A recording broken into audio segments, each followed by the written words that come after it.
கர்த்தராகிய இயேசு கிறிஸ்து நாமத்தினாலே உங்கள் யாவருக்கும் அன்பின் வாழ்த்துக்கள். இந்த நாளோட இயேசு வழி சுவிசேஷ ஊழியர்கள் சார்பாக ஜீசஸ் த வே காஸ்பல் மினிஸ்ட்ரி சார்பாக ஆண்டோட வார்த்தை என்ன பார்க்க போறோம்னா, எரேமியா 31 4 வசனம். எரேமியா 31:4.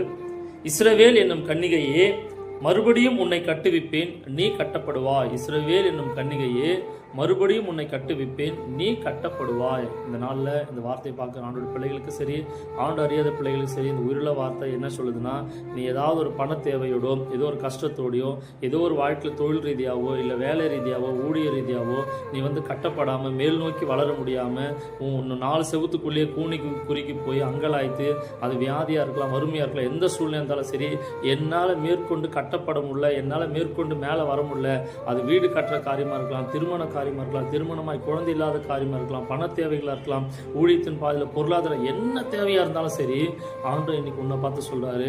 ஒரு மூலையில் கண்ணீரோடு வடிச்சிட்டு இருக்கிற, கண்ணீர் விட்டுட்டு இருக்கிற, அழுதுட்டு இருக்கிற உன்னை பார்த்து சொல்றாரு, புலம்பிட்டு இருக்கிற உன்னை பார்த்து சொல்றாரு, என் மகனே, என் மகளே,